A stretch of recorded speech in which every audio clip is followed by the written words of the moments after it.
데가 없다는 주장이 있죠. 군이 북한 동향을 주시하면서 국가 유사시에 대응하는 건 정상이라는 겁니다. 100번 양보해서 국가 안보 차원에서 대비한 거라는 주장이 말이 되려면 기무사 문건에 육군은 물론 공군과 해군의 작전 계획도 포함되어 있었어야죠. 북한 동향이 걱정되는데 왜 육군 탱크를 전방에서 빼 시내로 들여옵니까? 그리고 공군과 해군과는 왜 계획을 공유를 안 합니까? 바다와 하늘은 안 지켜도 되나요? 해병대 전투력을 못 믿는 겁니까? 공군 해군과 이 계획을 공유하지 않은 것은 육사 이너서클이 아니기 때문 아닌가요? 그래서 당연히 그 계획을 보고했어야 하는 상관인 합참의장도 육사가 아니라 3사 출신이라서 건너뛴 거 아닙니까? 그리고 그래서 계엄사령관도 군 조직법상 작전 지휘권을 가진 합참의장이 아니라 육사 출신인 육군 총장에게 맡기려고 계획을 한 거 아닙니까? 육사 출신 이너서클이 비육사 출신들을 무시하고 자기들끼리만 비밀리에 공유한 이 계획이 친위 쿠데타 계획이 아니고 뭡니까 이게. 그러니 다시는 이런 상상조차 하지 못하도록 관련 책임자들을 한 사람도 빠짐없이 엄중하게 처벌해야만 한다. 김어준 생각하겠습니다.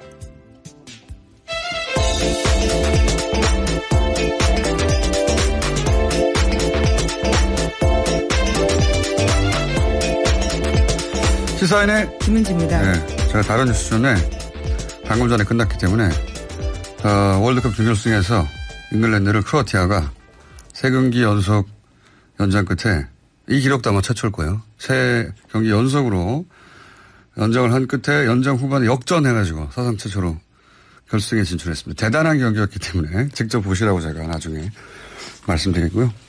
크로아티아 인구가 400만이에요. 400만. 네, 정말 작은 나라네요. 굉장히 작은 나라인데 최초로 결승에 진출했고 이참에 최초로 전통적인 축구 강국이 아닌 크로아티아가 프랑스하고 크로아티아가 붙는 거거든요. 그렇죠. 네. 결승밖에 안 남았습니다. 이제. 이 경기를 보라고 하는 이유는 작은 나라가 그리고 전통적인 결승에 한 번도 못 나간 나라 어떻게 이기는가.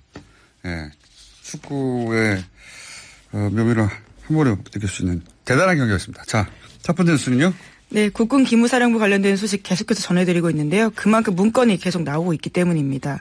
이번에는 기무사가 세월호 희생자들을 수장, 그러니까 물속에서 장례를 시키자라는 방안을 박근혜 정부의 청와대에 제안한 내용이 나왔습니다. 또한 세월호 선체 인양 반대 여론도 조성했는데요. 세월호 실종자 수색이 답보에 빠진 상태인 2014년 6월 달에 기무사가 작성한 문건이라고 어제 저녁 KBS가 보도했습니다. 내용들을 보면요.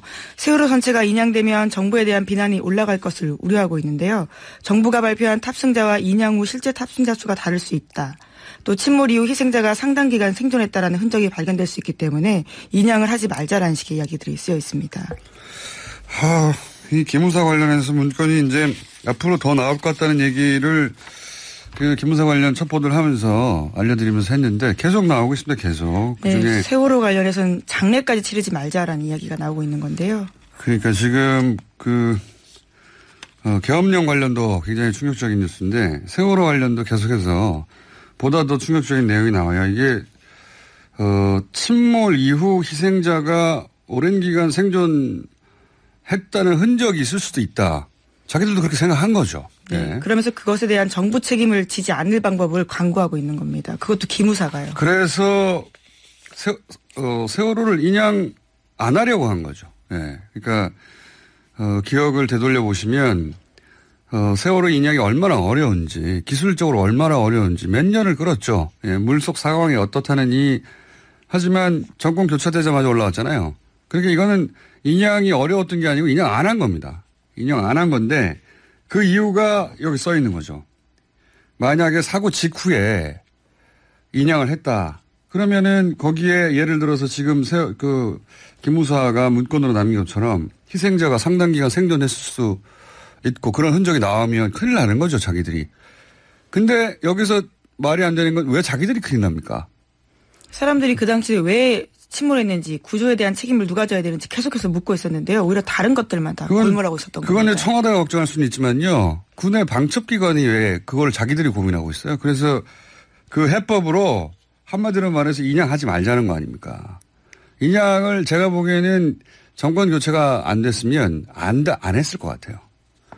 예, 보수 정권이 계속 이어졌으면 결국 이런 식으로 해서 뭐 이런 뭡니까 애리조나에 있는 예. 기념관 같은 거 만들고 그러면서 남아 있는 그 가족들에게 지쳤잖아요. 벌써 몇 년간 그분들을 끊임없이 포기시키려고 노력해서 결국은 포기시키고 그분들이 가장 큰 장벽이라고 생각하고 포기시켰을 것 같습니다, 저는. 예. 네, 문건에 2014년 6월 7일에 이런 내용도 있는데요. 시체를 바다에 흘려보내거나 가라앉히는 수장은 오랜 장례법 중 하나다라면서요.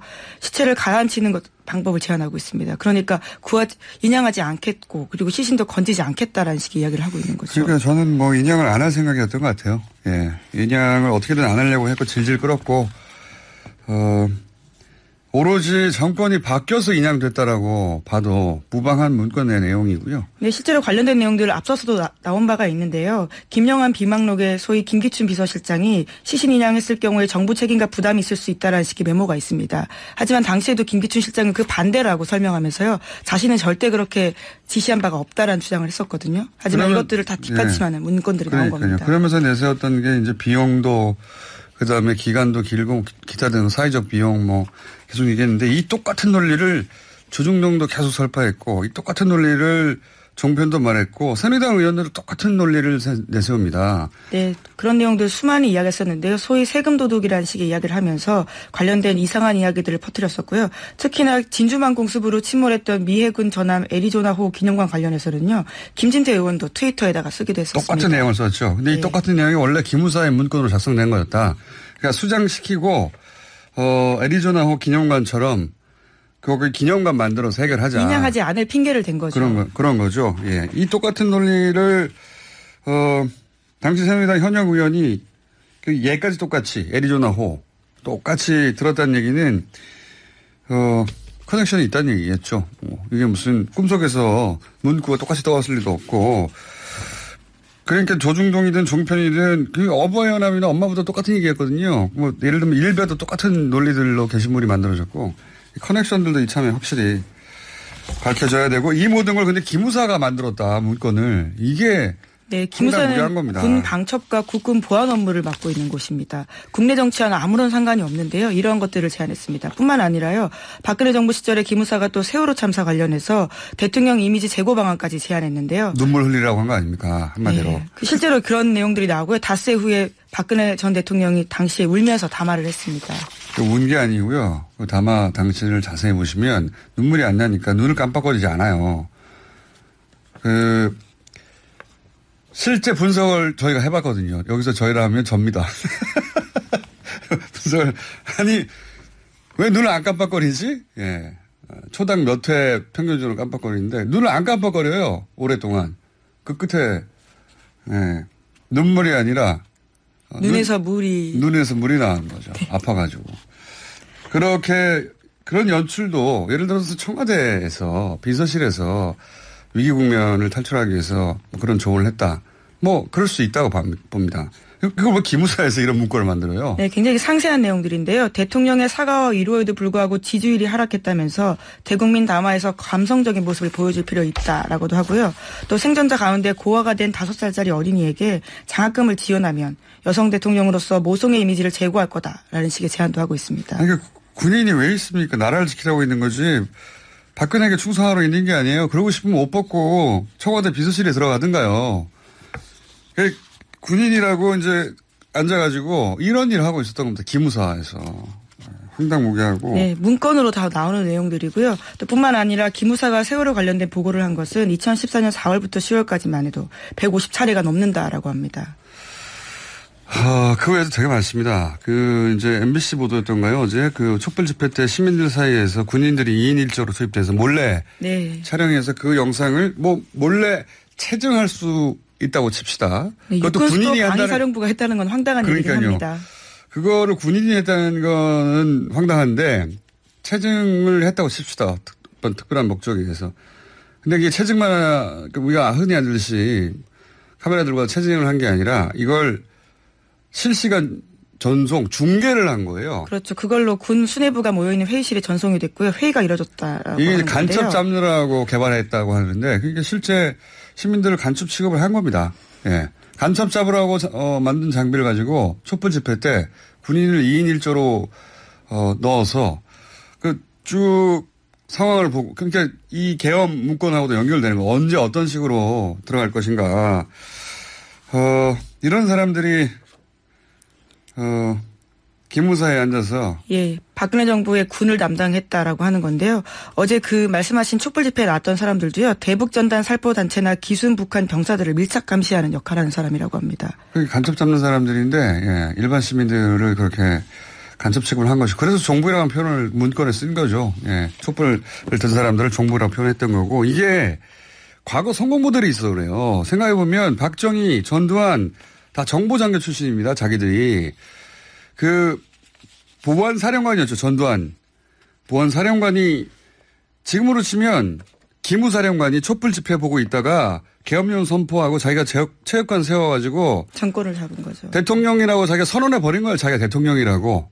우리가 대통령을 뽑은 적이 없어요. 그런 일을 한 사람이면 지금 생각하면 얼마나 황당무계한 쿠데타입니까. 그런데 그렇게 군의 정보장교 출신들이 2번이나 쿠데타를 해서 대통령이 됐죠. 실제 성공한 거죠. 그러고 나서 아직도 일부에서는 존경을 받죠. 그때 만든 검은 돈으로 아직도 잘 먹고 잘 살고 있어요. 최순실 재산이 애초 누구 겁니까? 이 성공 모델이 있는 거예요. 예, 전두환 전 대통령 잘 살고 있잖아요, 지금. 네. 그러니까 이 같은 조직의 그 육사 후배들이 그 성공 모델을 기억하고 또다시 그런 문건을 만든 겁니다. 아주 상상조차 못하게 엄벌에 쳐야 돼요, 이제. 흥분하다 보니까 이걸로 네. 뉴스로 거의 다 도배했네요. 네, 정말 검찰과 군검찰에서 합동수사 제대로 해서요. 모든 것들을 제대로 밝혀내야 됩니다. 기무사 뉴스는 또 있어요. 세월호가 사고 이유가 아니라 사고가 나기 전에 그러니까 지난번에 세월호하고 기무사가 무슨 상관관계가 있는지 모르겠는데 당일날 통화했다라고. 예, 당일날 사고 직후 통화했다는 뉴스를 저희가 전해드렸는데 천정배 의원과 또 연결했고 인터뷰. 근데 이번에 새로 나온 거는 세월호를 아예 배가 들어오기도 전 도입을 추진할 때부터 이미 기무사와 관련이 있었다는 거예요. 이게. 네, 관련된 문건에 기무사 간부 서모 실장의 연락처가 있다라고 하고요. 서모 실장도 당시에 자기가 파견 나가 있었다는 사실들을 밝혔다라고 합니다. 그 세월호 사고는 정말 많은 의혹이 있지만 기무사, 그러니까 국정원과 관련된 상관관계가 뭐냐는 의혹은 초기부터 있었는데 기무사는 최근에 떠오른 거예요. 근데 이제 첫 번째 뉴스는 세월호 사고 난 직후부터 청해진 과 계속 통화했다는 거고 아침 10시부터 사고 직후죠. 내부 문건에도 있고요. 기록으로도 남아 있습니다. 근데 이번에 나온 문건은 세월호를 사기 전부터 청해진 회원과 관련이 있었다는 거니까 도입과 관련된 업무 담당 연락처에 기무사 간부 연락처가 있었다고 합니다. 정보기관과 군 혹은 국정원 하여튼 정보기관과 세월호가 이유는 전혀 지금 알 수 없는데 대단히 밀접한 관계가 있었다는 정황이 계속 나오는 거죠. 이건 저는 뭐 세월호 침몰 원인을 밝히려고 하는 세월호 선체조사이나 또는 특조위 활동을 앞으로 하겠지만 근데 지금도 하고 있습니다. 네, 하고 있지만 이게 이제 본격적인 조사를 할 수 있는 기관이 아니기 때문에 저는 검찰 조사를 본격적으로 해야 한다. 이 얘기하다 보니까 시간이 다 돼버렸네요. 네, 그러면 제목만 말씀드리겠습니다. 네. 문재인 대통령이 판문점 선언에서 합의한 대로 정전협정 체결 65주년이 되는 올해에 종전을 선언하는 것이 우리 정부의 목표라고 밝혔습니다. 꼭 돼야 될 것 같고 예, 저희가 앞으로 계속 다루겠고. 또 폼페이오 장관도 관련된 이야기들을 했는데요. 북한의 핵무기가 안전보장책이 아닌 위협이라는 사실에 대해서 아주 오랫동안 도전을 받았다라고 이야기하면서요. 북한에 대해서 몇 시간 내 해결을 기대하는 것은 터무니없다라는 식의 이야기를 했습니다. 요즘 폼페이오 장관이 가장 바쁩니다. 네, 가장 북한에 대해서 우호적인 전 세계적인 인사입니다. 네, 원래 강경파 출신인데 전 세계를 돌아다니며 지금 북한을 변호하고 있는 국무부 장관 폼페이오. 저기 인터뷰 한번 추진해 봐야 되는데 오늘 여기까지 하게 됐습니다. 인터뷰가 많이 준비되어 있어가지고 시사인의 김은지였습니다. 감사합니다. 완화해야 한다. 계엄령을 더 쉽게 할 수 있도록 만들어야 한다. 이런 문건이 나왔습니다. 이 내용을 공개한 민주당의 김병기 의원 스튜디오에 지금 모셨습니다. 안녕하십니까? 안녕하십니까? 예. 이때까지는 박근혜 정부 시절 이야기인데 이거 굉장히 거슬러 올라가네요. 그렇습니다. 이게 언제적 작성된 겁니다? 2011년 12월에 작성한 문건이고 국방부 기조실에서 작성해서 청와대와 행정안전부에 보낸 문건입니다. 이걸 그러니까 군에서는 계엄을 쉽게 선포하게 만들려는 노력을 끊임없이 했다는 거네요. 그렇습니다. 계엄은 사실 전쟁 임박 상황인 충무 일종 사태에서만 발령할 수 있습니다. 그런데 이것을 극심한 사회 혼란 상황인 충무 이종 사태로까지 계엄 선포 요건을 완화해서 전시가 아닌, 이게 중요합니다. 전시가 아닌 사회 혼란 상황에서도 계엄을 선포할 수 있게 하자는 내용이었습니다. 그러니까 사회가 좀 혼란스럽다. 그러면 네. 군이 계엄을 선포할 수 있도록 만들어달라. 그렇습니다. 그런데 그것이 주관적인 판단인 거죠. 그렇죠. 혼란스럽다는 게 얼마나 혼란스럽다는 건지는 기준이 없잖아요. 그렇습니다. 예. 이번에도 기무사가 이 사회가 혼란스럽다 생각하고 이런 문건을 만든 거잖아요. 그렇습니다. 황당하네요. 그렇게 해서 군 내에서 특히 이 정보 장교들이나 이런 사람들은 계속해서 머릿속에 계엄령을 선포하는 게 머릿속에 들어있었나 봅니다. 오랫동안 그러니까 이게 단순히 박근혜 정부 말기가 아니라 이명박 정권서부터 오랫동안 기획되어 왔다는 거죠. 한 9년 정도. 그 연결선상에서 그런 사고방식을 가지고 있던 사람이 마침 촛불 집회가 터지니까 바로 이럴 때 계엄령을 선포해야 되는 거다. 적극적으로 임한 거죠. 이게 어느 날 갑자기 튀어나온 세력들이 아닌 거네요. 그런 것은 아니라고 봅니다. 그런데 기무사가 계엄을 담당하는 부서가 아니잖아요. 그렇습니다. 기무사, 그거는 합참에서 담당을 하고 있거든요. 그런데 합참은 피해서 합참은 반대할 테니까 네. 합참 의장한테는 보고를 안 했잖아요, 아예. 그렇습니다. 그래서 이게 기무사라는 기관 정보기관의 특성상 기밀 유지가 아주 잘 되는 기관이고 또 합수본부를 운영하는 기관입니다. 그래서 그 기관에다가 만약에 이런 그 기관에서 만드는 거는 기밀 유지가 일단 가능하다고 판단을 한 것 같습니다. 그리고 기밀 유지하면서 원래 합참이 해야 할 일을 자기들이 한 다음에 원래 합참 의장이 알아야 될 내용은 모르게 한 채 자기들끼리 정보를 주고받은 거니까. 그렇죠. 간단하게 얘기하면 직무를 이탈한 거죠. 네. 그러면 기무사가 혼자서 이런 계엄 계획을 세우는 게 가능할까요? 저는 거의 불가능하다고 생각합니다. 기무사 자체에서 그런 것을 만들 수는 있지만 만드는 걸 주체적으로 하지는 않았을 것이다. 만들 필요가 없는 조직 아닙니까? 그렇습니다. 네. 예. 그러니까 적어도 이거는 국방부 장관, 사실은 국방부 장관 그보다 더 윗선이었을 거다. 네. 당연한 것 같아요. 국방부 장관이 계엄을 선포하고 내가 나라를 먹어야지 이렇게 생각했을 일 없을 것 그렇습니다. 같고. 그런 건 아닐 것 같고. 네. 그러면 국방부 장관에게 지시할 수 있는 사람이 그렇게 많지 않잖아요. 그렇습니다. 그런데 제 개인적인 판단입니다만 그거는 황교안 총리도 될 수 있겠죠, 당시에. 근데 그거보다는 김관진 직속 상관이니까요. 근데 그보다는 그리고 분명히 공안부 검사 출신 아닙니까? 근데 그거보다는 김관진 안보실장의 경우도 굉장히 이게 심각하게 따져봐야 된다 이렇게 생각이 듭니다. 윗선을 따져보자면 당시에 대통령 권한 대행 아니면은 안보실장 이런 정도의 사람밖에는 그 위가 없잖아요. 그렇습니다. 두세 사람밖에 없을 것 같은데요. 그렇습니다. 그리고 그런 걸 갖다가 많은 사람이 논의할 필요도 없는 것이고요. 그러니까 지금은 이 소위 육사 출신의 이너스클 그 장교들, 그 장군들만 알고 있었다는 거잖아요, 이게. 그런 거죠, 지금 현재 드러난 게. 지금까지 현재 드러난 건 그렇습니다만 그게 빙산의 일각일지 아니면 이게 범위가 아직 프리즘이 넓습니다. 그러니까 단순한 의문사항에서 더 나가지 못할지 아니면 엄청난 폭발력이 있는 것들이 추가로 공개될지. 근데 지금 시간이 지날수록 후자에 가까워지고 있는 거죠. 대통령이 비육사 출신으로 이렇게 그리고 육군이 아닌 그렇게 특정해서 수사를 지시한 이유가 뭡니까?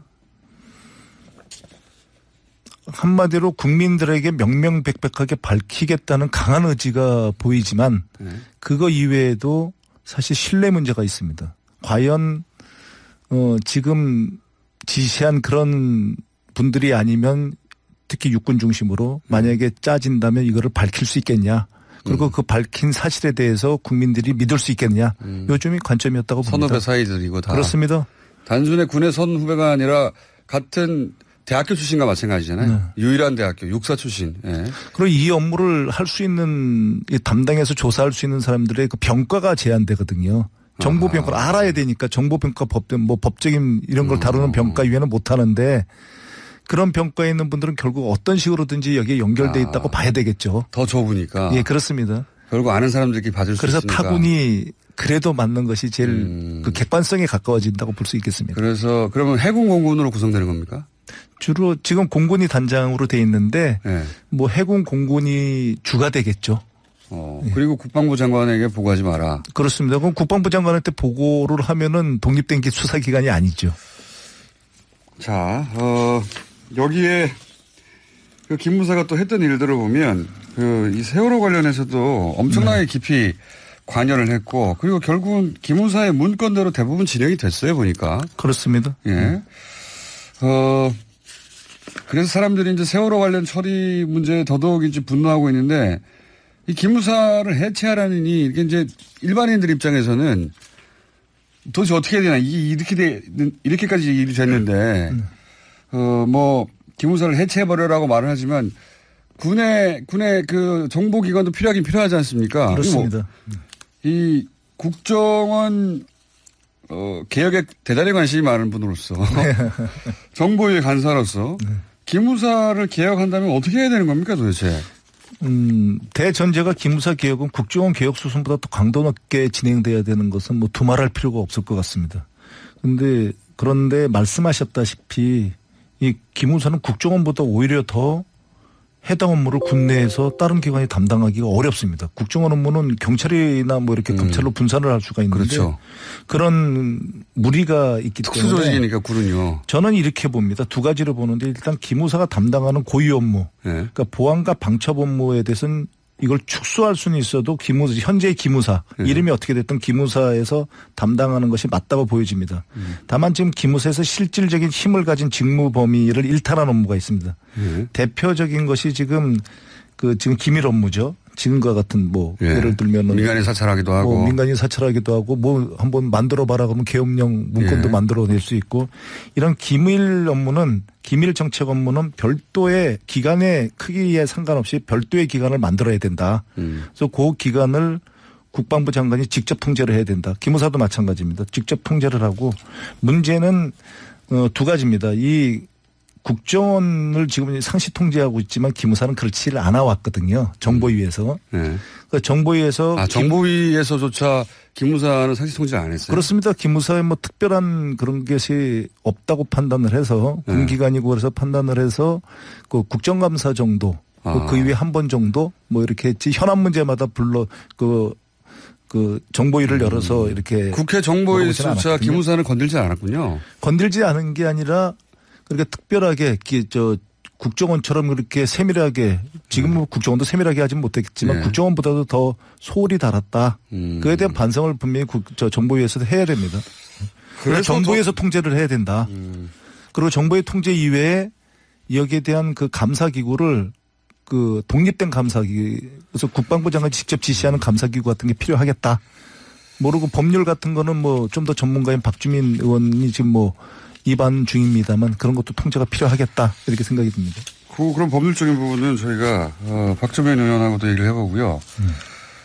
다른 질문 넘어가기 전에 저희가 원래 모셔놓고 보니까 어제 뉴스가 나왔더라고요. 네. 의원님이 거꾸로 질문을 받아야 되는 뉴스가 나왔던데. 그렇습니다. 네. 나오셨기 때문에 할 수 없습니다. 이것도 빨리 짚고 넘어갈 테니 단답형 최대한 빨리 답변해 주세요. 조선일보 오늘자 보도 제목이에요. 국정원 납방했던 아들 아버지가 의원 된 후에 합격했다. 네.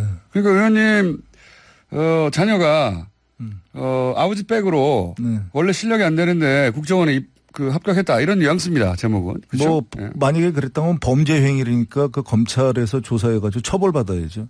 네. 그럴 경우에 처벌 받으시고요. 밝히시면 하는데 그 전에 그러니까 아버지 백으로 자격 미달 아들이 합격한 일종의 갑질, 채용 비리 아니냐, 이런 뉘앙스 제목인데, 제가 사실관계부터, 원래 이거 어제 발생해가지고, 요건 짧게 준비했는데, 빨리 준비할 테니 빨리 답변해 주세요. 언제 처음, 국정원 공채에 지원한 겁니까? 2014년에 지원을 했습니다. 그러면 단계가 있잖아요. 네. 서류도 있고 뭐 마지막에 다단계 면접, 신체 검사, 뭐 체력 검정. 뭐 어느 단계에서 탈락했습니까? 제일 마지막 단계는 신원조회에서 탈락했습니다. 아버지가 국정 고위간부 출신 아닙니까? 또 더군다나 아들은 그때 당시에 기무사 현역장교였습니다.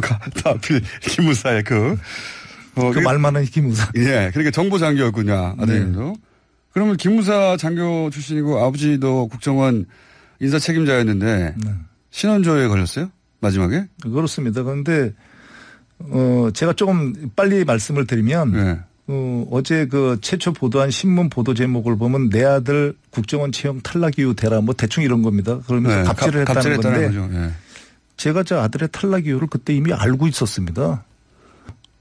이게 국회의원이 됐으니까 그전에 제가 야인으로 있을 때는 계속 이런 걸 갖다가 얘기를 갖다 지속적으로 얘기를 해도 대답을 안 하면 그만이었거든요. 당시에는. 그렇습니다. 그래서 저는 제가 소송을 하더라도 대답을 안 하면 그만인 거거든요. 네. 할 방법이 없었습니다. 그런데 네. 당시에 국정원이 생각하는 거와 전혀 예상 밖으로 제가 국회의원에 당선이 돼버린 겁니다. 졸지의 거기는 마지막 순간에 공천이 돼서. 제가 뭐를.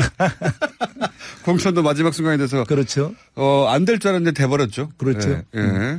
그러니까 제가 뭘 얘기를 할지 모르는 거 아닙니까? 그러니까 뭐 대책을 논의했는지 그런 건 전 모르겠고. 그럼 국회의원이 된 직후에 그 해에 또 그 아들이 응시했어요? 네, 응시했는데 또 떨어졌습니다. 국회의원이 된, 당연하죠. 신원조에 뭔가 문제가 있으면. 아니요, 두 번은 필기 시험을 합격하고. 자세히 알고 싶지 않고 떨어졌고요. 그래서, 그러면은 언제 소위 합격한 겁니까? 2017년 3월에 합격한 거죠. 3월에 되었어요? 네, 최종으로 입사를 한 거죠. 그러니까 2월, 3월. 그렇군요. 정확하지, 네네. 아니, 그러면은 제가 이해가 안 가는 것은 신원조회라는 게 옛날을 따지는 거잖아요. 그렇습니다. 옛날은 바꿀 수 없는데 왜 2017년에는 계속 떨어지다가. 사실 그게 핵심인 거죠. 그러니까 둘 중에 하나는 잘못된 거죠. 신원조회라는 게 핑계였거나. 그렇습니다. 아니면 합격한 게. 잘못된 거거나. 정권이 교체를 직전이니까 이제. 예. 또 국회의원이기도 하고. 그다음에. 그렇습니다. 바로 인사 책임자였잖아요. 국정원의 예, 인사 시스템을 가장 잘하는 분 아닙니까? 네. 그러니까 그래서 자격이 안 되는데 합격됐거나. 둘 중에 하나죠. 그렇습니다. 그래서 네. 그거에 대해서 사실은 제가 거꾸로 정보위원회 간사고 국회의원이었기 때문에 제가 아들에 대해서 얘기를 하지 못한 것이 대부분이죠. 그러니까 아들에 대해서 얘기를 하지 않았는데 이번 정보위가 새로 구성이 되면 정보위원들이 사실 보안이 잘 유지가 돼서 안 한 것도 있는데 거기에 대해서 좀 공개를 해달라고 지금 하고자 합니다. 그러니까 성적서부터 시작해서 여기서 검증을 하자. 그러면 네. 국회의원이 되신 이후에 내 아들이 왜 떨어졌냐고 국정원에 질의하신 적 있어요? 아니 제가 알고 있었다니까요. 질의를 할 필요가 애초에 없었다. 그런 적 자체가 없다. 네. 그래서 지금 이제 언론 보도 그런 유명한 사건이었습니다. 그러니까 저만 알고 있는 게 아니고 그래요? 국정원 직원에 아마 반은 다 관심 있는 직원은 다 알고 있을 정도로 아주 유명한 사건이었습니다. 국정원 직원이 아니니까. 하여튼 지금 의원님 주장으로는 신원조회는 핑계였을 뿐 그렇습니다. 다른 이유로 떨어뜨렸던 것이고 네. 거꾸로 2017년이 돼서야 합격시켰던 것은 그럼 왜 합격시킨 건지 그걸 물어야 된다. 그러니까 2017년이 둘 중에 하나는 잘못된 거 아니에요? 그렇죠. 2014년이 잘못됐든지 2017년 15년, 16년, 17년이 잘못됐거나 16년이 잘못됐거나 2017년이 들어서 갑자기 합격된 게 잘못됐거나 그렇죠. 둘 중에 하나. 그렇습니다. 그런데 어제 국정원에서 발표를 했습니다.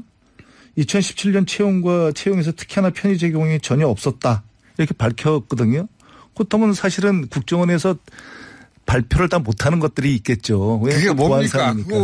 국정원 지원 절반은 안 되는데 저희한테 안 알려주세요. 근데. 그래서 부당한 신원조사가 어떤 거였는지는 이미 국정원에서 완곡하게 대답을 한 것 같고요.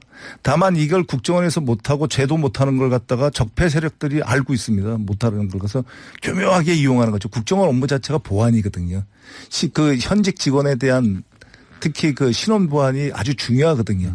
그러니까 그걸 알고 있는 적폐 세력들이 일부만을 가지고 왜곡해서 교묘하게 흘리면 그럴듯합니다. 그래서 지금 의원님은 국회의원이 되어서 아들을 채용해달라고 압박한 갑질한 사람으로 프레임이 짜지는 보도가 나오는 것은 이게 누군가의 농간이다 이렇게 보시는 겁니까? 그렇습니다. 예. 저는 국정원 제가 국정원 관련 업무에서 배제되기를 간절히 바라는 사람들이겠죠. 어림없는 소리입니다. 예. 어림없는 소리요? 제가 그나마 여기 있으니까. 아니 근데 이런 일이 있잖아요. 의원님이 이미 이유도 알고 있으니 국정원한테 왜 내 아들이 왜 떨어졌는지 대답하라 질문할 이유가 없다. 네. 거기까지 이해했어요. 그리고 국정원에 그러니까 국회의원이 된 이후에 아들에게 그러니까 국정원에게 아들 채용하라고 압박한 적도 없다. 라고 말씀하시는 거잖아요. 아예 아예 안 된다는 걸 제가 인사처장이기 때문에 누구보다도 잘 알고 있습니다. 네. 그런데 갑자기 합격한 게 너무 이상한 거네요, 지금?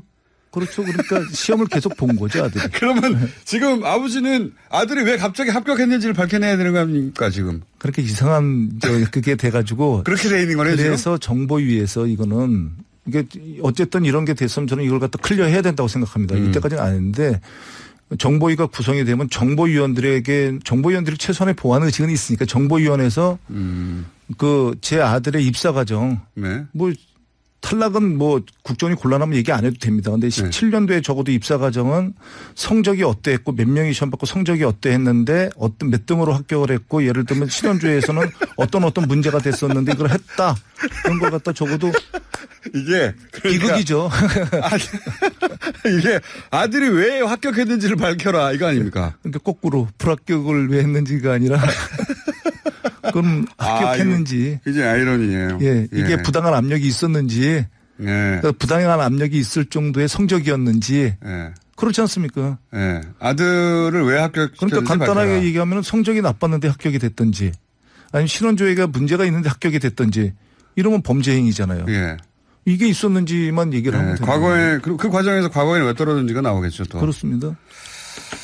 근데 이건 있지 않습니까? 국정원에 채용 자료를 내놔라. 이거 요청한 적이 있다. 이 대목을 가지고 언론에서는 그 국정원 출신 더군다나 인사 책임자였다는 사람이 국회에서 아들의 자료를 요청한 건 아니지만 채용 자료를 요청하면 이 피감기관이 압박을 받아가지고 그 아들을 자격도 안 되는데 합격시킬 수도 있는 거 아니냐. 그것이 바로 일종의 뭐 의혹인 거죠. 지금 핵심인 거죠. 거기 뭐라고 답변하시겠습니까? 사실은 그때 그걸 물어본 것이 아니고 예. 제가 어제도 대강의 내용을 공개했습니다만 그게 국정원 개혁의 폭발력이 엄청 강한 내용들이었습니다. 아, 그래요? 그래서 서면 질의를 한 거거든요. 예. 근데 그게 그 내용 그거에 딱 한정해서 말씀을 드리면 당시에 국정원 채용 시스템에 중대한 문제가 있었습니다. 그래서 그래요? 그 문제를 국정원에서 국정원과 저랑 그렇게 국회랑 해서 시스템상으로 풀어보자. 이걸 뭐 폭로하고 뭐 이런 게 아니고 시스템 전반을 갖다가 바꿔야 된다. 중대한 범죄에 해당되는 행위도 있습니다. 그런 행위들이 있어서 국정원 채용 과정에 잠깐만요. 국정원 채용 과정에 중대한 범죄에 해당되는 것도 있다. 의심되는 거죠. 의심되는 게 있다. 그런 거기 때문에 그 싹을 잘라야 된다 다. 네.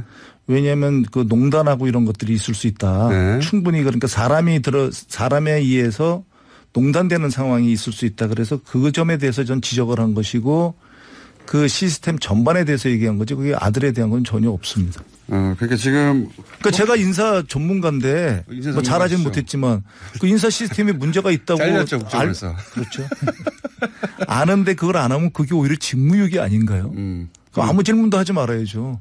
제일 잘하는 사람이 그 핵심을 질문해야 한다. 안 그러면 그렇죠. 근데 자료 요청해야지 내가 자료 요청하지 말라는 말이냐 이런 말씀이시네요. 그렇습니다. 자료를 요청한 게 아니고요. 자료도 요청한 게 아니고 내가 이렇게 이런 점에 대해서 의문이 있고 이런 점이 염려가 되는데 이거에 대한 개선 방안 그리고 여기에 대해서 답변해 달라고. 그러면은 답변을 안 해줬죠. 그걸 한마디로 말하면 국정원 채용 비리에 대한 혹은 시스템상 하자에 대해서 네 전반적인 겁니다. 하여튼 그게 드러나면 국정원의 어떤 채용 시스템이나 인사 시스템에 큰 비리가 있었다는 게 드러날 수도 있는. 그렇습니다. 그러니까 자체적으로 그런데 그걸 갖다 충분히 그 서훈 원장 체제로 바뀌면서 자체적으로 충분히 그걸 해소할 수 있는 것들이고 그리고 당시 서훈 원장뿐만 아니라 그전 원장님도 그러니까 원장 체제에서도 그건 뭐 정부에 관계없이 충분히 그 시스템을 바꿀 수 있는 것들이었거든요. 일단 못 바꿨다, 안 바꿨다. 서서히 바뀌고 있습니다. 그런데 이제 그게 혹시 폭로되거나 문제가 될까봐 지금 의원님을 뒤에서 누군가가 그런 의구심이 든다는 말씀이시죠? 그 사람도 있습니다. 그런 사람도 있어요? 이름 좀 말씀해 주세요. 아니. 그런 국정원에다가 이미 통보했습니다. 국정원에? 이전에. 벌써 1년 전에. 근데 그 통보하는 거와 그 사람을 이렇게 조사하고 처리하는 건 또 다른 문제거든요. 그러니까 누구를 갖다가 징계하고 누구를 처벌하고 이런 게 목적이 아니고 국정원의 역량 강화를 위한 시스템 개선이 목적이었거든요. 저는 지금도 마찬가지입니다. 그거는. 네. 그 시스템은 근데 자꾸 그 적폐 세력들이 뭐가 두려운지, 뭐가 염려가 되는지 자꾸 조금씩 왜곡해서 흘리는 거죠. 그러면 예를 들어서 차후라도 지금 아들 채용 문제를 의원님이 압박한 증거가 나오면 즉시 책임지시고. 그건 책임지는 정도가 아니죠. 감옥에 가시고. 즉시. 그럼요. 네. 의원직 사퇴는 물론이고. 네. 오늘은 저희가, 이게 주가 아니었는데 시간이 이미 다 됐어요. 한 번 더 모셔야 될 것 같아요. 네, 언제든지. 오신 김에 국정원 개혁에 관한 이야기도 좀 하고요. 국정원 잘 아는 사람이 없어가지고 얘기 나눌 사람이 없거든요. 그래서 이게 공개가 되지 않는 거기 때문에 국정원도 벙어리 냉가슴 앓고 있고 저도 마찬가지고 오히려 조금 아는 사람들이 살살 흘려서 정보가 왜곡이 되는 겁니다. 그러니까 그 뉴스 공장이 있는 거 아닙니까? 그런데 제가 그 직원 출신이기 때문에 국정원 직원법 17조에 의해서 보안이 누설이 되면 처벌을 받게 돼 있습니다. 그건 제가 알 바 아니고요. 책임져 주셔야 됩니다. 오늘은 맛배기였고요. 네. 저희가 이렇게 한번 맛배기 본 다음에 수시로 부르기 시작하거든요. 네. 네. 일단 맛배기 1차 출연이었습니다. 김병기 의원이었습니다. 감사합니다. 감사합니다. 네.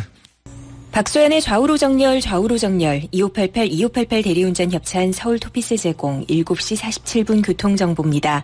영동고속도로 강릉 방면으로 영동선 시점부터 서창 분기점까지 밀리는 데다가 반월터널 부근 2차로에는 화물이 떨어져 있습니다. 잘 살피고 이동하시기 바라고요. 이후로 부곡 부근 1차로에서는 승용차와 화물차의 다중추돌 사고가 있었는데 사고 처리 작업은 끝이 났지만 뒤로 그 여파가 남아있기 때문에 2km 정도 밀립니다. 경부고속도로 서울 쪽으로는 북천안과 수원 부근 그리고 달래내부터 반포 사이 9km 구간 정체입니다. 박소연의 좌우로 정렬 2588 대리운전 협찬이었습니다.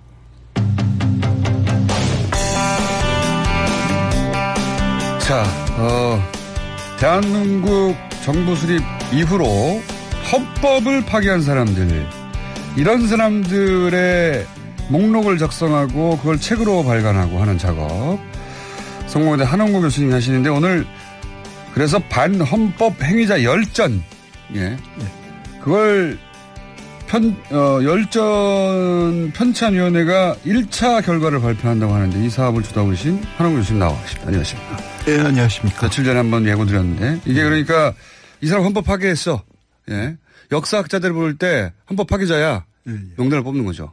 명단을 뽑아서 그 사람의 일생을, 그러니까 이제 명단이 선정되는 데는 그 반헌법 행위로 선정이 됐지만 그 사람이 어떻게 살아왔고 그런 반헌법 행위를 통해서 어떻게 출세했고 더 뚱뚱거리고 살았는가, 이제 그걸 전체를 기록하는 점. 몇 명이나 됩니까?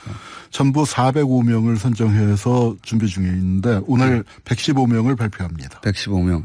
이 사람들의, 그러니까 그 중에는 일반인들 아는 사람도 있고 모르는 사람도 있고 그렇겠네요. 그렇죠? 그렇죠. 역사학자들이 쭉 우리 현대사를 볼 때 소위 이제 정부 수립 이후에 헌정 이래 이 헌법 파괴자야. 이 사람은 역사의 관점 그런 사람을 선정하는 건데 오늘 115명 발표하고 혹시 그 115명의 최근 문제가 되고 있는 양승태 전 대법원장이 있습니까? 들어가 있죠.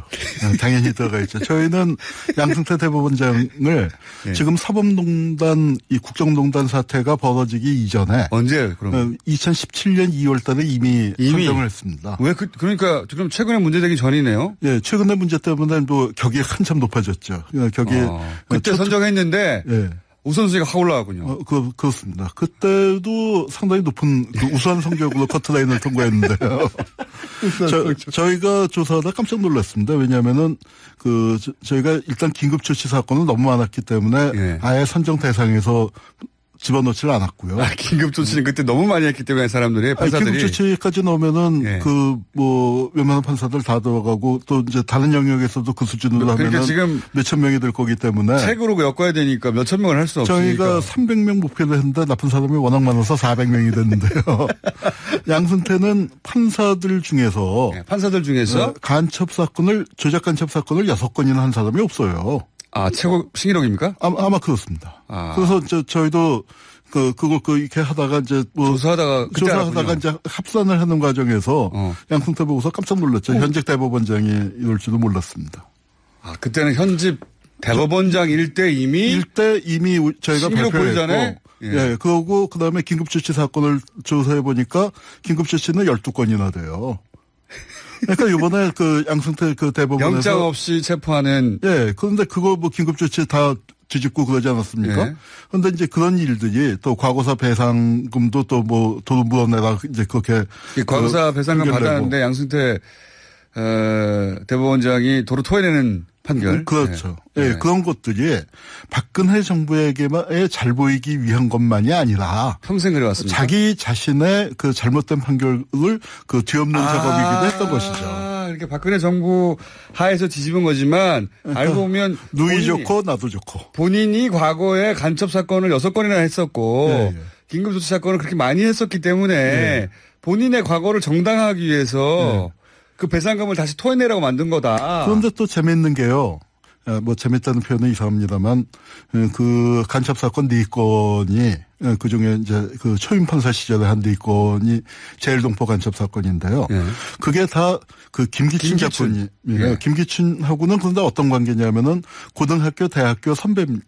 김기춘이 9년인가 8년인가 9년 선배인데. 그 사건은 김기춘 비서실장이 정보기관에 있을 때 한 것이고.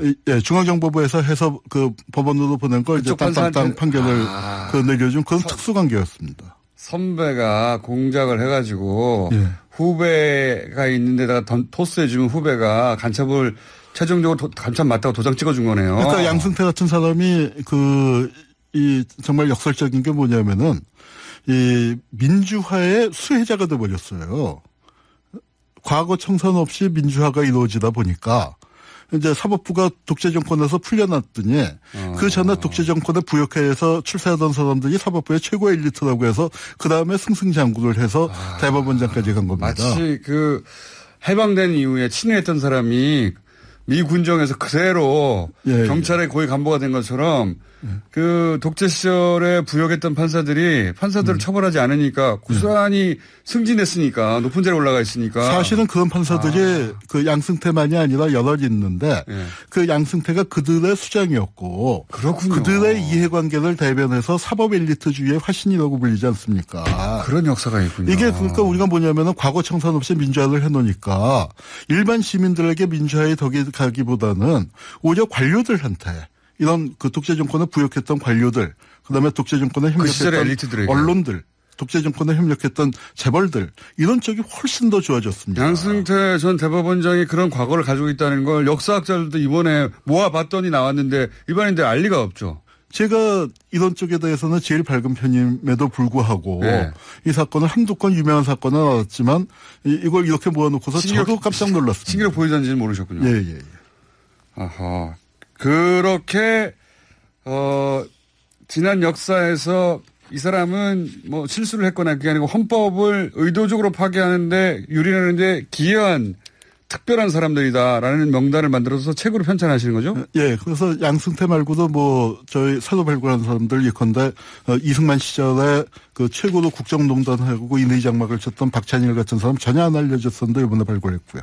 교수님, 오늘은 시간이 다 돼가지고요. 그렇다면 오늘은 양승태 전 대법원장 맛배기로 하고요. 오늘은 이 소위 편찬 보고회를 알리고 그럼 앞으로 이게 책이 나온다는 얘기네요? 책이 나오려면 근데 아직도 갈 길이 멉니다. 그러면 돈이 필요하네요? 당연히 그렇죠. 그러면 후원을 받으시겠네요? 예, 그렇게 하고 있고. 어디서 봐도 홈페이지는 어디 있습니까? 예, 반헌법 열전으로 치시면은 바로 보실 수가 있고 거기에 이제 후원 방법도. 포털에서 반헌법 열전을 치면 후원을 하고 그 돈으로 이런 명단을 작성해서 책으로 발간해가지고. 안타까운 게 문재인 정권으로 이제 좋은 세상이 오고 난 다음에 그 후원이 많이 줄어들었습니다. 그래서 한홍구 교수님이었습니다. 싱가포르를 국빈 방문 중인 문재인 대통령이 오늘 리센용 총리와 정상회담을 합니다. 문 대통령은 현지 언론 인터뷰에서 한반도 평화체제를 견인할 종전선언이 올해 목표라고 밝혔습니다.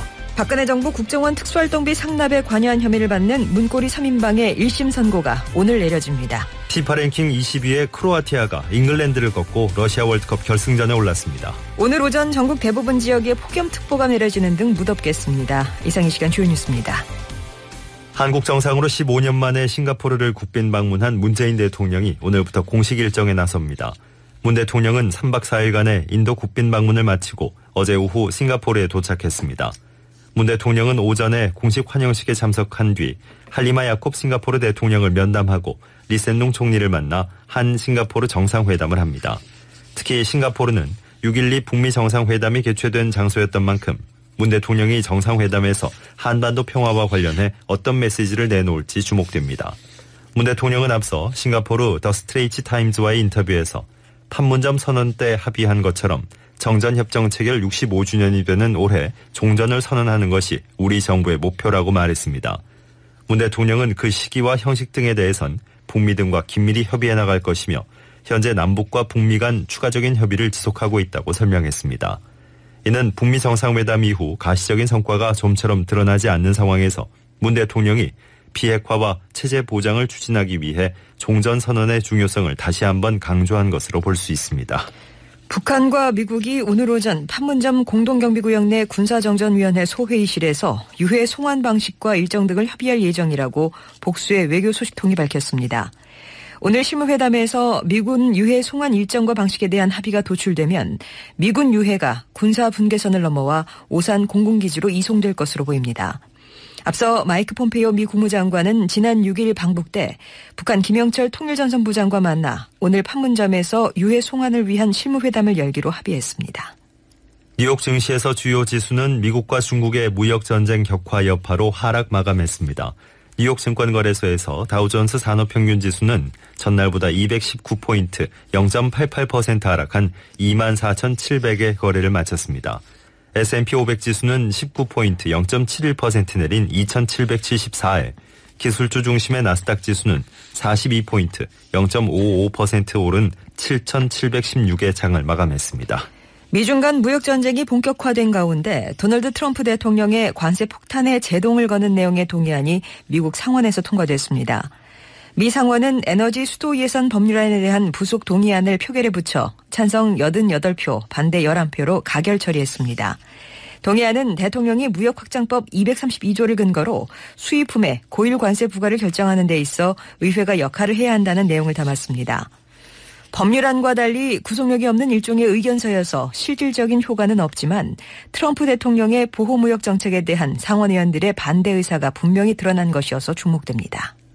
피파 랭킹 22위의 크로아티아가 축구종가 잉글랜드를 꺾고 사상 첫 월드컵 결승에 올랐습니다.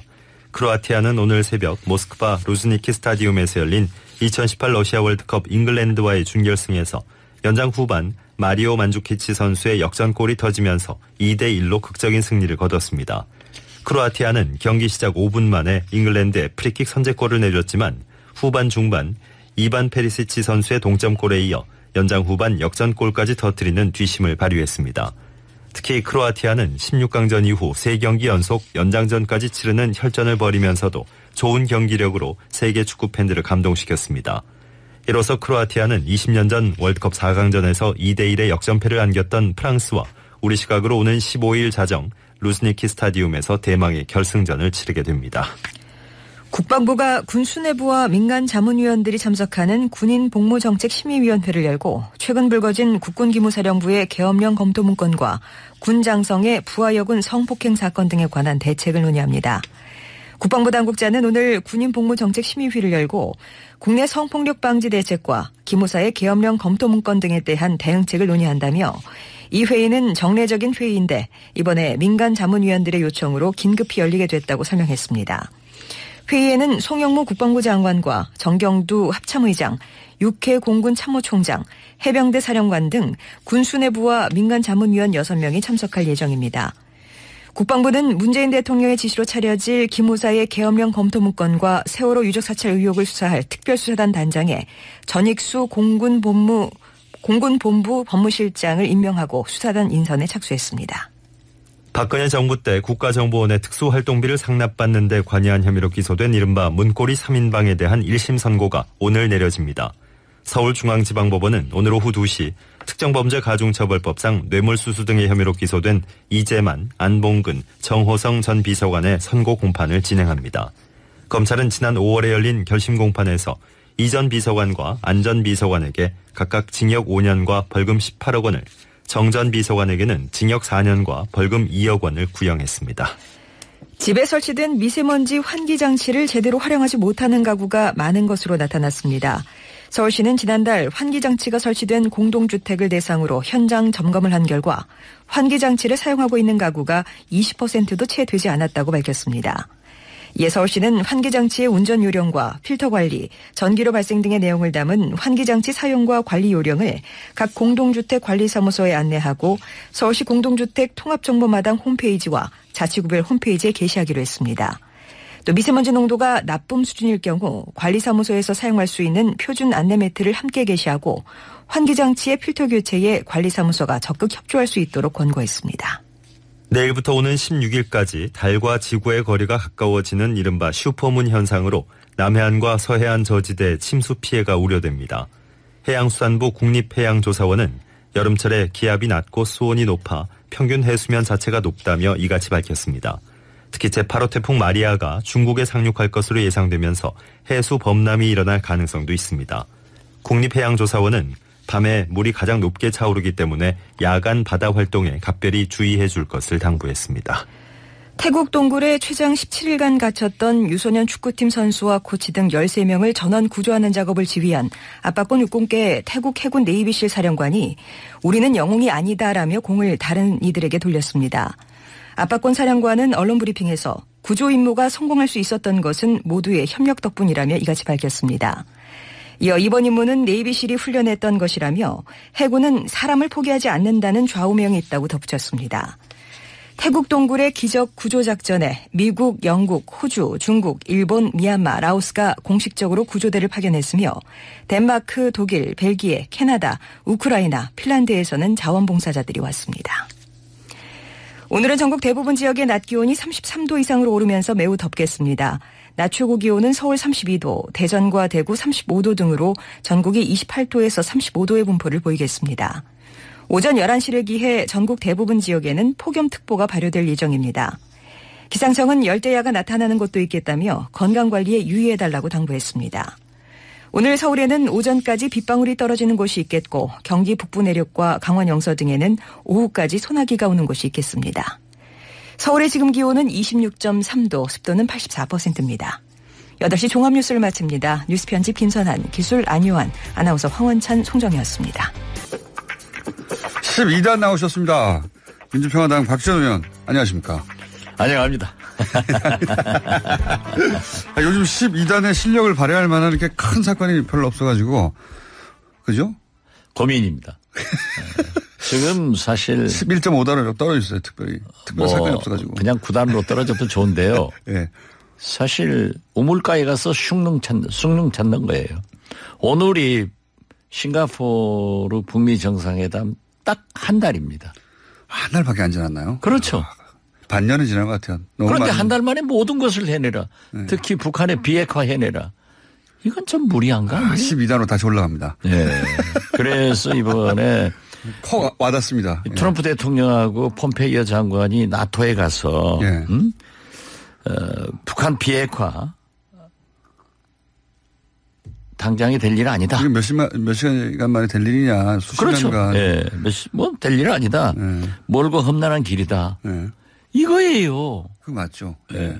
그런데 그걸 뭐 우리나라에서도 그렇지만은 미국에서도 이제 문제는 뉴욕타임스 같은 그런 진보적 신문에서도 트럼프 하도 미우니까. 트럼프가 미운 거예요. 그렇죠. 미우니까. 미우니까 막 닥달하는 거예요. 하는데. 빨리 내놓으라고 막. 그러나 이건 좀 이성을 찾고 갈 문제예요. 또 뉴욕타임스가 그러니까 또 신나서 우리나라 보수 매체들에 들어와가지고 아무것도 안 된다고 막 또 참 기사를 내고 있습니다. 아무것도 안 되기를 바라는 사람들이 하는 거예요. 그러니까요. 네. 한 달밖에 안 됐다 말씀드리니까 그렇지. 한 달밖에 안 됐구나. 몸에 와닿습니다. 워낙 큰 사건이고 오랫동안 기다렸다 보니까 몇 개월 지난 것 같아요. 몇 개월. 그렇죠. 예. 네, 실제로. 그러니까 좀 기다려라는 말씀이시고 관련해서 중국을 미국이 굉장히 불편해하는가 봅니다. 그죠? 그렇죠. 북한 뒤에 중국이 있다고 확실히 믿는 것 같고. 지금 중국이 사실상 유엔 안보리 제재나 미국 제재에 처음에 동참해서 하다가 네. 지금은 다 풀어버렸잖아요. 네. 그러니까 북한의 주유소 기름값이 확 떨어진다는 거 아니에요. 네. 이건 중국에서 원유 준다는 소리거든요. 네. 그렇기 때문에 미국으로서는 계속 비핵화가 완전히 될 때까지 압박을 하려고 하는데 중국 때문에 안 되는 거예요. 네. 또 러시아 때문에도 안 되는 거예요. 그렇기 때문에 중국에 강한 통상 압력을 해서 이제 붙는데 그러면 또 그럴수록 북중 간에는 더 가까워지는 거고. 네. 이게 악순환이 계속되는데. 그리고 중국도 국제사회에 또 예를 들어서 독일을 하고 미국이 멀어지니까 싹 달려가가지고 독일하고 또 사이를 그렇죠. 만들어내고. 예. 예. 탁 석방해주고. 예.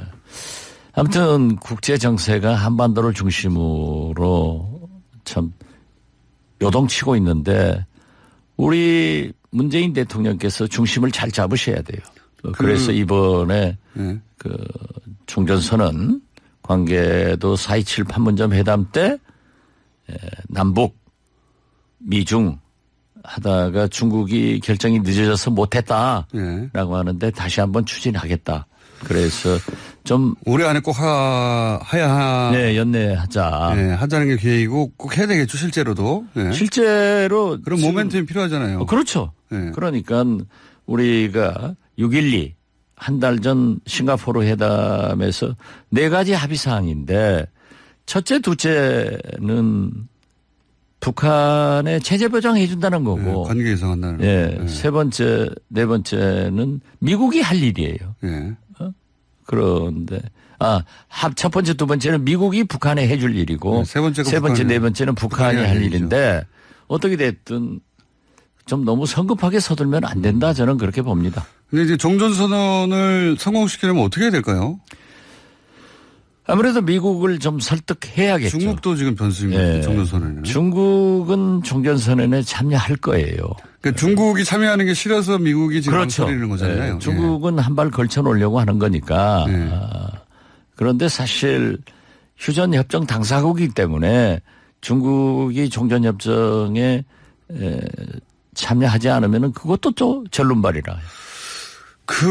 그러면 이제 문재인 대통령이 중국이 들어와도 미국이 오케이 할 수 있도록 뭔가 만들어내야 되는 거 아닙니까 지금. 그렇죠. 그런 거죠. 예. 그러니까 북한의 태도에 대해서도 설득해야 되고 제가 여기서 바로 얘기했지 않습니까.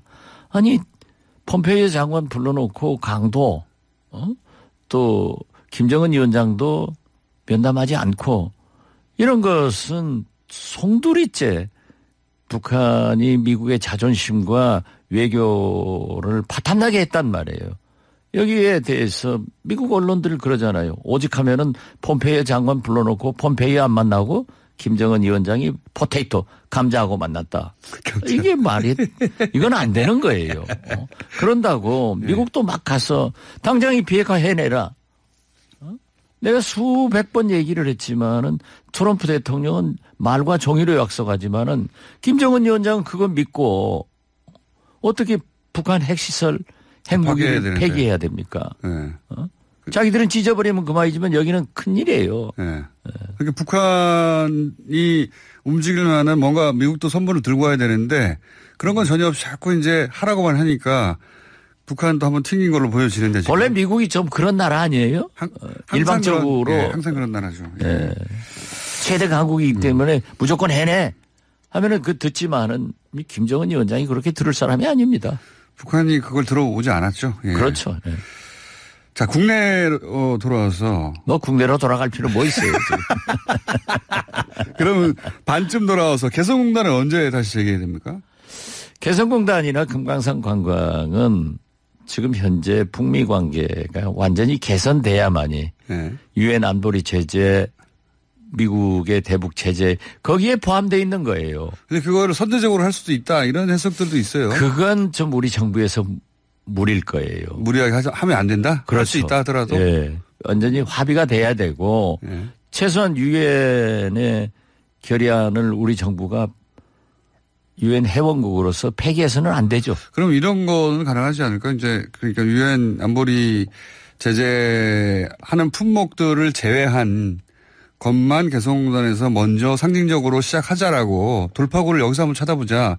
이렇게 우리 정부가 미국 설득할 수는 없을까요? 그 자체가 지금 뭐 개성공단에서 생산되는 제품들이 네. 전부 뭐 섬유 등 네. 예, 그런 제품이기 때문에 북한에서 늘 왜 우리는 첨단 산업 안 주냐 네. 이게 불만이었거든요. 그건 못하게 돼 있어요 지금도. 네. 그런데 거기에서 임금을 지불하는 것 자체가 유엔 제재, 미국의 그러니까 대북 제재에 걸리는 거예요. 그럼 현금 못 주면 다른 건 주게 돼 있나요? 못 주죠. 오직 하면은 민간 비행기가 북한에 갈 때 기름 여러 가지 연료 문제 등 이런 것 때문에 못 가잖아요. 군용기가 대신 가고. 군용열차, 네. 군용 비행기가 가고. 그러는데 지금 현재로서는 우리가 물론 개성공단 입주업체나 그래서 현물로 주자는 아이디어 있습니다. 현물 지원도 인도적 차원 아니고는 어렵단 말이에요. 그 개성공단 그 재개를 준비하는 쪽에서는 가능한 해법들을 엄청나게 지금 뭐 네. 고민이 많이 되죠. 예.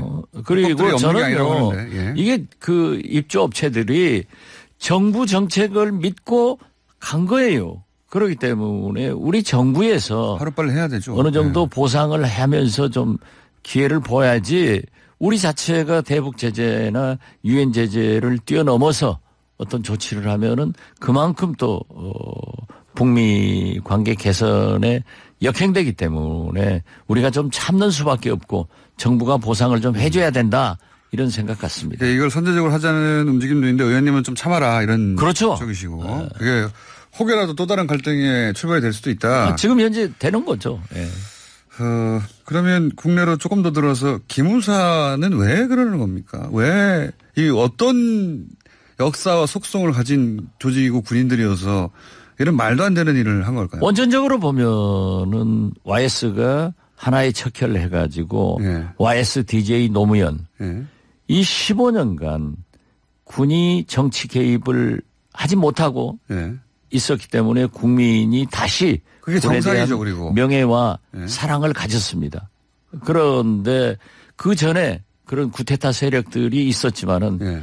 그런데 이걸 이명박근혜 정권은 들어와서 댓글 달고 뭐 기무사 민간 사찰하고 했는데 적극적으로 활용했죠. 이것을 한 것은 저희가 볼 때는 5.16, 예. 5.18, 12.12 이 구테타 발상을 기무사는 아직도 간직하고 있었던 거예요. 그런 사람들이 여전히 거기에 그렇죠. 주축인 거죠, 그러니까. 아니 그게 말이 됩니까? 그럼 또 특히 난 참 재밌는 게 무슨 기무사가 연예 기획사 같아. 박근혜 대통령한테 눈물을 흘리면서 담화 발표하라고. 이런 짓거리를 하니까 이건 절대 용서해서 이건 절대 용서해서는 안 됩니다. 그렇죠, 맞습니다. 네. 이건 말이죠. 내란 음모 아니에요? 저도 그렇게 생각합니다. 이거 있을 수 없는 거예요. 그리고 그런 군인이 아직 남아 있다는 것도 저는 이해가 안 가요, 사실. 그리고 이게 이제 을지 연습이나 군은 여러 가지 이 계엄에 대해서 늘 준비를 하고 연습을 합니다. 그렇기 때문에 계엄 업무는 군과 익숙하고 네. 친숙하죠. 친숙하지만은 비상사태 해야지. 그러니까 뭐 준 전시 상황이라든가 뭐 이런 그렇죠. 상황이 아닌데 시민들이 평화로 촛불 들고 있는데 이 기무사가 이 문건을 작성한 목적과 네. 작성된 범위의 깊이가 어디까지 갔느냐 네. 이것도 봐야지만은 이것이 계획이냐 네. 참고형이냐 이것도 중요하거든요. 네. 그 계획적으로 했다고 하면은 세부적 구체적으로 작성됐다고 하면은 이 심각하게 접근해야지 이대로 둬서는 안 됩니다. 이게 그 국방장관 위에 김관진 당시 안보실장이냐 아니면 황교안 당시 대행이냐 누가 최종적으로 책임지는 거냐 이런 이야기도 논란도 있던데 어떻게 보세요? 누군가는 있겠죠. 누군가는. 보고 돼야죠. 네, 반드시. 그렇기 때문에 이번에 철저히 조사해서 발본색원해야 되고. 의원님 대표님 보시는 게 어떻습니까? 저는 위에까지 보고됐다고 봐요. 그런데 그중에 김관진 라인입니까? 황교안 대행입니까? 저는 김관진 쪽이다? 군인이니까? 쪽이다 이렇게 봅니다. 황교안 대행은 몰랐을 수도 있다? 모르죠. 그거야. 몰랐는지 네, 그것은 조사해봐야 되지만은 어떻게 됐든 이건 절대 거듭 말씀드리지만 5.16, 5.18, 12.12 이 친위 구테타를 도모한 거기 때문에 이 군이 이래서는 안 되거든요. 이거 완전히 그런 생각조차 못하게 철저하게 처벌해가지고. 처벌해야죠. 이건 있을 큰일 수 날 없는 일이다. 일이에요. 이렇게 만들어야 되는 거 아닙니까? 그런데 일부 한국당에서는 이게 연습이다. 예. 뭐 실행되지 않았다. 예. 그게 말이 됩니까? 말도 안 되는 거죠, 사실. 모의가 더 중요한 거예요. 어떻게 그 발상을 하느냐가 더 중요한 거예요. 그런 발상을 하는 군인이 연재 군인이라는 게 중요한 거 아닙니까? 그렇죠. 여기 100%. 그래 절대 이건 예. 엄벌해야지. 그렇지 않으면 또다시 국민들로부터 군이 존경도 못 받고 사랑도 못 받습니다. 군 자신을 위해서 우리 대한민국의 역사 발전을 위해서 해야 된다. 우리가 어렸을 때는 아침 일어나면 연탄가스에 몇 명 죽었느냐. 그 뉴스 많았죠. 군사 구테타가 세계 어느 나라가 일어났느냐. 네. 이게 빅뉴스였는데 네. 지금 21세기 아니에요. 이 경제 10대 국가인 대한민국에서 기무사가 군이 이런 짓 했다는 건 이게 슬픈 일 아니에요? 반역이죠, 반역. 이게 반역죄죠. 그러고 거듭 말씀드리지만 아니 대통령한테 언제 울어라까지 써주면 연예기획사지 그게 기무사입니까? 그걸 또 그대로 실행해요 또. 그러니까 박근혜죠. 공장장 수준만 돼도 실행 안 하죠. 그러니까 대통령 못했겠지만. 이건 어떻습니까? 최근에 송영무 장관이 그 자체 조사에서 이 문건을 알고도 빨리 보고하지 않았다 하는 책임론, 사퇴론 이런 거 나오거든요. 그래서 송영무 장관이 몇 번에 걸쳐서 사실 정무적인 감각이 떨어져서 말 실수도 많이 하고 뭐 성인식도 떨어지고 이런 비판을 많이 받았어요. 근데 이 건 관련해서 지금 송영무 장관이 사퇴해야 마땅한 것인가? 지금 뭐 민주당도 아니시고 그렇지만 송영무 장관을 또 아시죠? 잘 알지는 못하지만 이제 국회에서 봐서 아는데 네. 그분이 네. 어떻게 평가하십니까 이번에? 설화가 좀 많아요. 그렇죠, 많죠. 좀 어떤 의미에서 보면은 세련되지 않은 군인 출신인데 정무 감각은 확실히 떨어지고 있습니다. 어떻게 됐든 그분이 군사 개혁에 대한 마인드는 강하다고 생각합니다. 장관, 그러니까 소위 이제 다른 자질 말고 장관으로서 지금 현재 이 군개혁을 할 자질로서는 부족하지 않다고 보십니까? 저는 그분이 국방장관을 계속해야 그래도 이런 기무사 문제 물론 뭐 몇 가지 문제가 있죠. 함에도 불구하고 국방장관을 계속해서 군사개혁을 국방개혁을 이번에 해줘야 된다. 그래서 저는 송영무 장관이 좀 말도 조심하고 이런 문제에 대해서 확 국민한테 공개할 건 공개하고 철저히 조사하도록 한번 기회를 더 줬으면 좋겠다. 이런 생각 같습니다. 그러니까 지금 무엇보다도 우리는 지금 개혁이 제일 중요한 거예요. 군 개혁과 관련해서는 적임자가 그렇게 많지 않기 때문에 그렇죠. 송영무 장관에서 기회를 한번 더 줘야 된다. 예, 그렇습니다. 그렇군요. 그러니까 송영무 장관 나 보면 기분 좋아하겠네. 아니 진짜 국방개혁 지금 안 하면 어떻게 되겠어요. 모든 게 그렇지만. 국방개혁 한다는 얘기는 많았는데 그게 안 됐죠. 잘. 그래서 이번에 지금 그 육군 출신도 아니고 어렵게 국방장관 시켜가지고 왔는데 이제 설화들이 많았는데 적어도 국방개혁 관련한 그 국방개혁을 할 장관으로는 현재로는 적임자다. 여전히. 저는 그렇게 보고 또 이분이 군인답고 솔직한 게 자기가 잘못한 게 있으면 다른 사람처럼 변명 안 하고 솔직히 딱 시인하고 잘못됐습니다. 그건 맞습니다. 사과를 하더라고요. 말실수를 하고 빨리 사과하고. 그런 거 보면은 옛날 뭐 김관진 장관이랑 뭐 여러 장관들 청산 유수처럼 얘기하지만은 개혁은 절대 안 하거든요. 정치군인은 아닌 것 같아요. 네, 그렇습니다. 적어도. 정치군인은 아닌 것 같은데, 여러 가지 그 여성 인권에 대한 인식이라든가, 그런 거는 문제 충분히 삼을 수 있고, 입을 공개적으로 그런 자리에 가서 열지 않는 게 좋을 것 같다. 보좌관들이, 비서관들이. 아마 조심하겠죠. 조심해야 되고. 자, 조금 더 국내로 돌아와서, 안철수 전 대표는 언제 돌아올까요? 국민이 찾으면 돌아온다고 했으니까 찾을 사람 있을까요? 총선 전에는 아마 돌아오겠죠? 몰라요. 근데 돌아온다고 치고. 아무튼 홍준표 대표의 미국행이나 어제 미국 갔습니다. 안철수 대표의 뭐 외국 나가겠다 이런 네. 얘기했는데 그 두 분 다 못 믿겠어요. 그러나 국민들이 썩 찾을 일은 없을 것이다. 저는 그렇게 봅니다. 썩 찾을 일은 없을 것이다.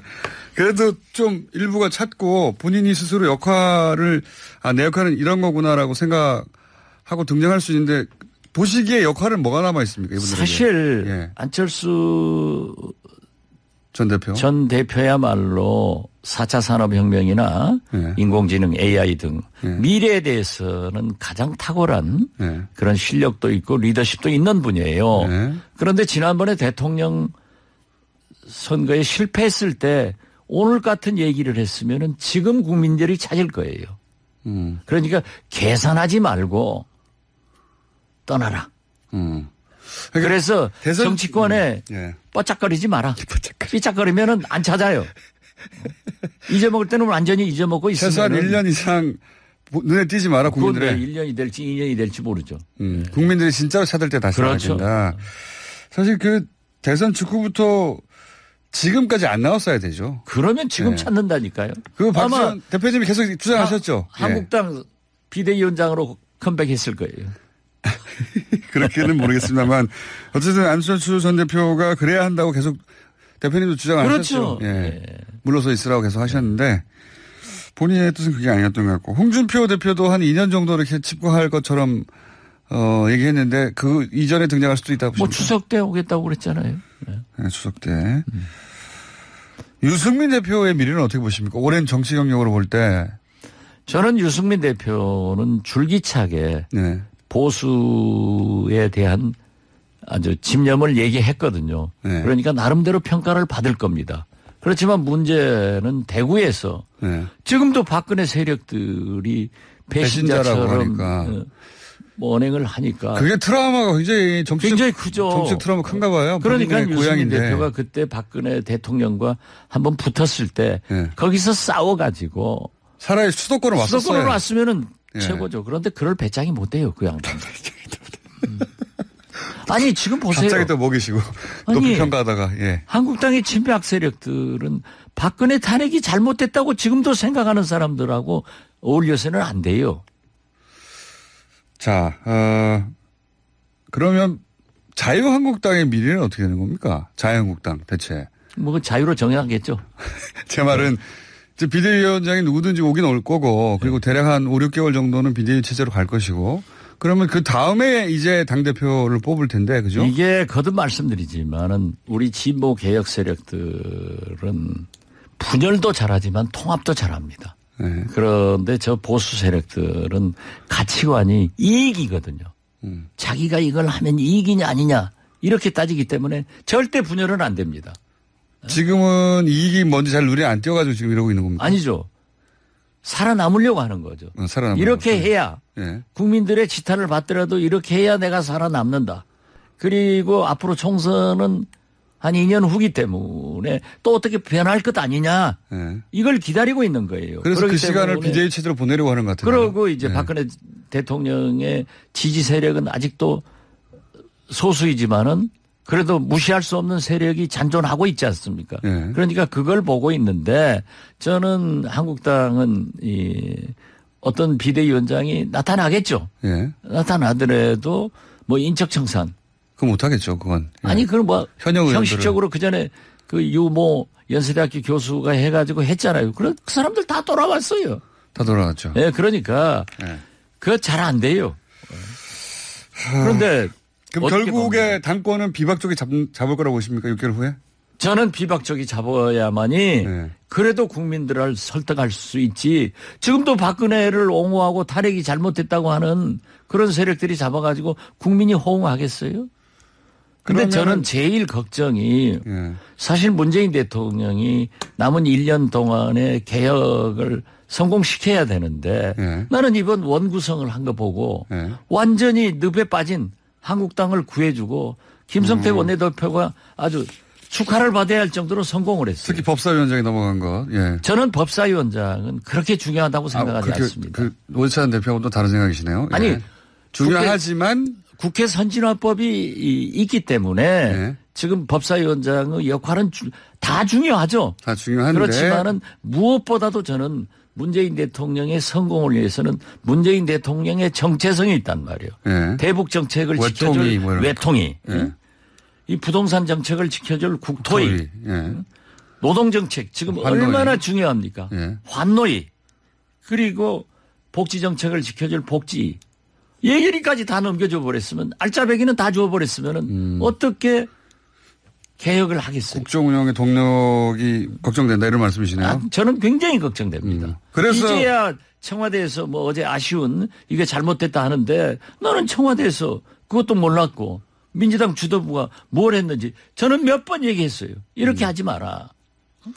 그렇군요. 민주당 지도부를 저기 인터뷰 한번 해봐야 되겠네요. 한번 해보세요. 알겠습니다. 도대체 정체성을 포기하고 계산이 뭐였냐. 네. 네.